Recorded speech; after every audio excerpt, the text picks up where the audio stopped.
Hello everyone and welcome back. In today's video we're going to be comparing and testing out the 38 Special blue and red shot shell. We're going to do some pattern testing with them and ballistic testing with them, and we're going to try to find out once and for all, are these good for self-defense or not. Now this is not our first time to make such a video on these shot shells. In fact, it's our third attempt at it. Why is this our third attempt? Why are we still doing this? Well, for one, you guys keep watching the first two videos and you're watching them a lot. We thank you for that. Also, you're sending in some pretty good comments on those first two videos. And it seems like one of the underlying comments that I'm reading a lot is that you guys would like to see some pattern testing done at 10, 11, 12 feet away. So we're going to deliver that for you today. Also, it seems like you guys are really just not sure at all if these are good for self-defense or not. So we're going to try to get to the bottom of it once and for all today. Now I am aware that there are some pretty good YouTube channels out there, pretty reputable channels that I've watched myself and enjoy. And they're doing some testing on these at distances of 7 yards away, 21 feet, and the conclusion they're reaching is that they're really not good for self-defense at all. Now, before we comment too much on that, you have to realize that there's two sides of this coin.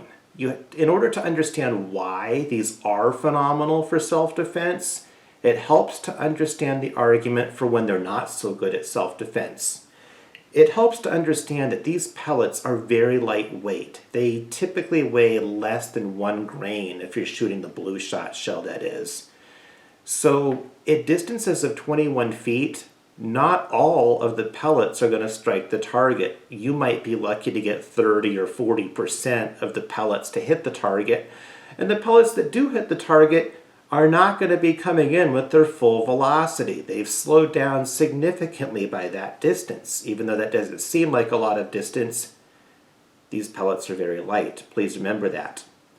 So if that's the scenario that people are using, if that's their criteria when they reach their conclusion that they're not good at self-defense, I'm probably getting in line with them. And I too am probably concluding that they're not good for self-defense at that distance.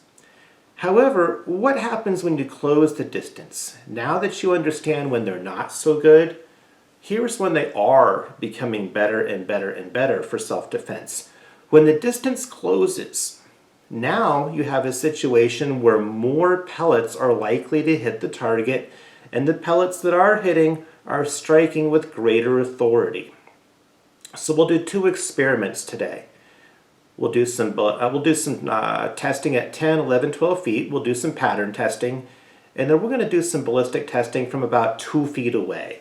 We're going to find out what would happen if 100% of the pellets strike the target and if they hit it with pretty much their full velocity. I think that you'll find these results are truly eye-opening. At any rate, if you liked today's video, we hope that you'll remember to click the like button, do subscribe, turn on the notifications icon if you haven't already done so, and we're definitely looking forward to your comments. Thank you again. Okay, on the left is the blue shot shell that holds the number 9 shot, and on the right, of course, is the red shot shell that holds the number 4 shot. Let's see if we can zoom in here for a moment to give you a feel for the difference in the size of the shot. Right about there, you can see that there's a whole lot of shot in that blue shot shell, but the pellets are not nearly as large as the pellets in the red shot shell, basically. As we start our comparison between these two shot shells, we're going to look at the blue shot shell first that shoots the number 9 shot.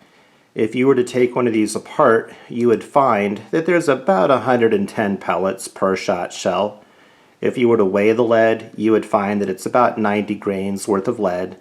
If you want to go ahead and add in the blue plastic holder that holds the shot together, add that to the total weight, you'll find that it's about 98.4 grains worth of total payload.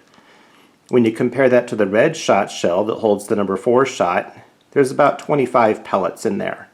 When you add those pellets up and put them all on a scale and weigh them, you'll find that they're about 76.5 grains worth of lead, which is 15% less lead going down range on your red shot shell.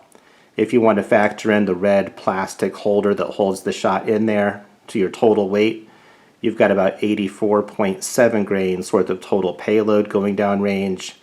So that would be about 14% less total payload than your number 9 shot.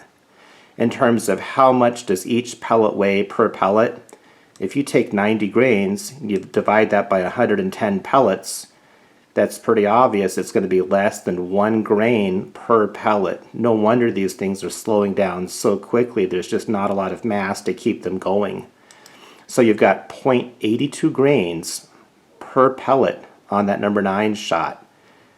You contrast that to the red shot shell, 3.06 grains per pellet. So I know that 3 grains per pellet still doesn't sound like a lot of weight, but it is more than 3.5 times as much weight per pellet than the number 9 shot is. In terms of the powder charge involved, the blue shot shells have about 3.2 grains worth of gunpowder pushing that lead downrange. You've got 4.3 grains of powder pushing the number 4 shot. So what that means that you have 34% more powder pushing that red shot shell, and you combine that with with the fact that it's 14% less weight. So again, 34% more powder pushing 14% less weight. That's a pretty good formula right there for increased velocity.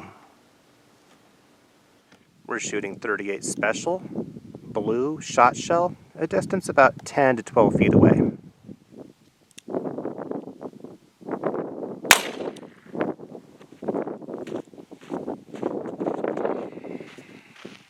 This is the target that just not got hit from about 10 to 12 feet away with a 38 special shot shell using the blue shot, or the blue shot shell I should say, which is number 9 shot by CCI.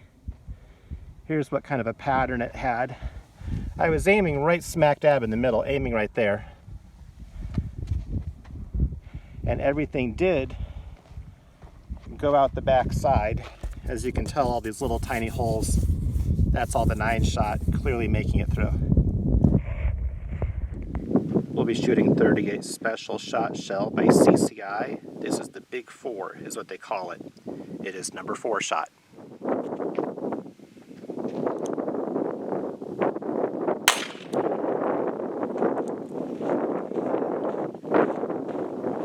This is the target that was just now shot from about 12 feet away with 38 special number 4 shot. It was aiming right in the middle of it. It's aiming right there. And it looks like it did spread out maybe a little bit more than the blue. It's hard to know. Not as dense of a pattern for sure. We'll be shooting these water jugs with a 38 special number 9 shot, which is the CCI blue, from about maybe 1 or 2 feet away.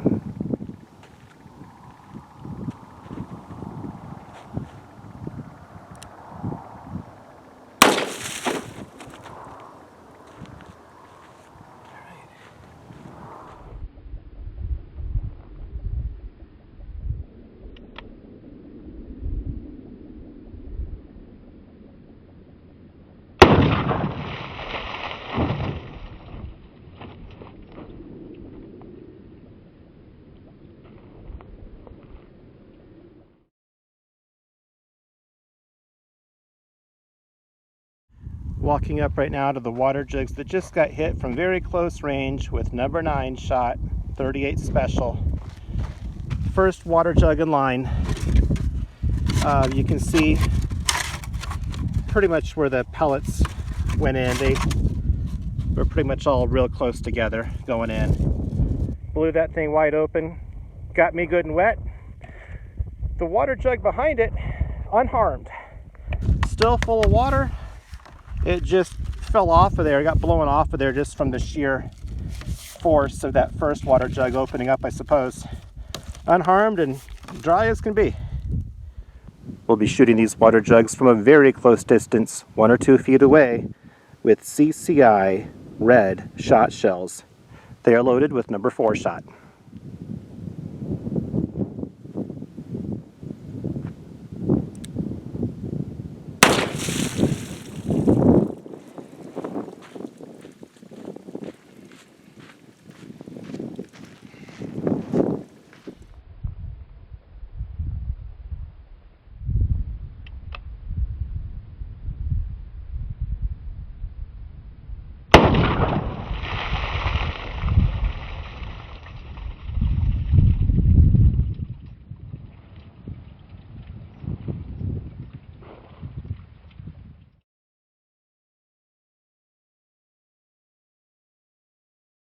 These are the water jugs that were just now hit at about 1 or 2 feet away, maybe 3 feet away, with 38 Special, number 4 shot. First water jug got hit pretty good, blowing up pretty good. Quite a few exit holes on the back. Second water jug, you can see the entry holes leaking pretty good out the bottom right now. And it's looking like really nothing exited water jug number 2. And there is a fair amount of pellets, fair amount of number 4 shot down in there. We'll pour that out in a moment here. Here is the recovered number 4 shot. We'll go home and weigh that and see what the combined weight of everything is there.